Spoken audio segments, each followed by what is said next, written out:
غریب صحابی امیر صحابیہ سے رشتہ، ایک خوبصورت واقعہ کہ شادی سے پہلے شہید ہو گئے۔ اللہ کے نبی مسجد میں بیٹھے ہوئے تھے کہ ایک صحابی آئے، سعد الاسود، اور کہا، یا رسول اللہ میری شادی کروا دیں، میں بہت کالا بھی ہوں اور بدصورت بھی ہوں، تو مجھے اپنی لڑکی ہی کوئی نہیں دیتا۔ آپ نے کہا اچھا، اور پھر پوچھا کیا عمر بن وہب بیٹھے ہیں؟ بتایا گیا نہیں، تو فرمایا عمر بن وہب کے پاس جاؤ اور کہو کہ مجھے اللہ کے نبی نے بھیجا ہے اور مجھے اپنی بیٹی نکاح میں دے دو۔ عمر بن وہب کافی خوبصورت بھی تھے اور بہت مالدار بھی تھے۔ یہ اٹھے اور جا کر ان کے دروازے پر دستک دی اور کہا، اللہ کے رسول کا قاصد آیا ہے، باہر آؤ۔ باہر آئے تو دیکھا سعد الاسود تھے۔ پوچھا کس لیے آئے ہو؟ جواب دیا، اللہ کے نبی نے مجھے آپ کے پاس بھیجا ہے کہ اپنی بیٹی میرے نکاح میں دے دو۔ عمر بن وہب نے کہا، جا جا، تجھے دوں گا اپنی بیٹی، تم غریب کو دوں گا اپنی بیٹی۔ سعد الاسود اسی قدموں کے ساتھ واپس آ گئے، لیکن عمر بن وہب کی بیٹی نے ساری بات سن لی۔ بیٹی نے عمر بن وہب سے کہا، ابا جان، آپ نے میرے نبی کی بات کو ٹھکرایا ہے، جاؤ جا کر ہاں کر دو، کہیں ایسا نہ ہو کہ ہم تباہ و برباد ہو جائیں۔ آپ نے میری خاطر انکار کیا ہے نا کہ میری بیٹی گزارا کیسے کرے گی؟ آپ جا کر ہاں کر دیں، میرے نبی کا حکم ہے، میں گزارا کر لوں گی۔ عمر بن وہب مجلس میں آئے تو سعد الاسود پہلے مسجد میں آئے بیٹھے تھے۔ اللہ کے نبی نے عمر بن وہب کو دیکھا تو کہا، عمر بن وہب، آپ نے تو ہماری بات ہی ٹھکرا دی۔ کہا، یا رسول اللہ میں نے نہیں ٹھکرائی، میں حاضر ہوں۔ یا رسول اللہ آپ میری بیٹی کا سعد الاسود کے ساتھ نکاح پڑھیں۔ 400 درہم حق مہر طے ہوا۔ آپ نے فرمایا، سعد اپنی بیوی کو لے جاؤ۔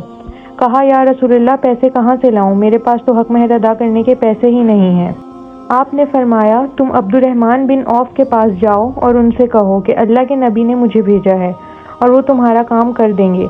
عبد الرحمن بن عوف وہ صحابی تھے جن کو دنیا میں ہی جنت کی بشارت دے دی گئی تھی، اور وہ اتنے امیر تھے کہ ان کے بارے میں علماء کرام لکھتے ہیں، اگر آج کے دور میں ہوتے تو اتنا پیسہ تھا کہ ان کے پاس کہ پورا یورپ خرید سکتے تھے، لیکن ایماندار تاجر تھے اور اللہ کے نبی نے ان کو دنیا میں ہی جنت کی بشارت دے دی تھی۔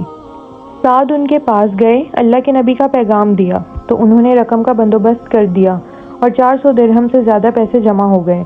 سعد نے سوچا 400 درہم تو بیوی کو حق مہر دوں گا، باقی میں بیوی کے لیے کچھ تحائف لے لیتا ہوں، اور بازار چلے گئے۔ بازار میں داخل ہوئے تو اتنے میں اعلان ہوا کہ مدینے پر کچھ بدوؤں نے حملہ کر دیا ہے۔ جیسے ان کے کان میں آواز پڑی کہ مسلمانوں آؤ دفاع کرنے کے لیے، تو بیوی کے تحائف کا خیال ترک کر دیا۔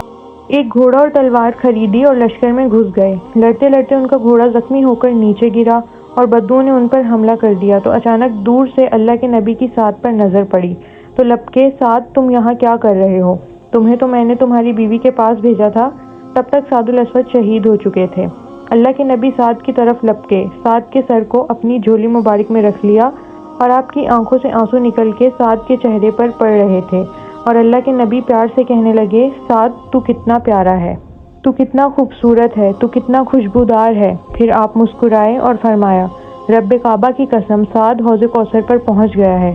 ایک صحابی نے پوچھا، یا رسول اللہ صلی اللہ علیہ وسلم، ابھی آپ رو رہے تھے اور پھر آپ اچانک مسکرا پڑے، یہ سمجھ نہیں آیا۔ اللہ کے نبی نے فرمایا، میں رو سعد کی جدائی میں رہا تھا اور مسکرایا اس لیے کہ مجھے سعد کے جنت میں عالی شان محلات نظر آئے۔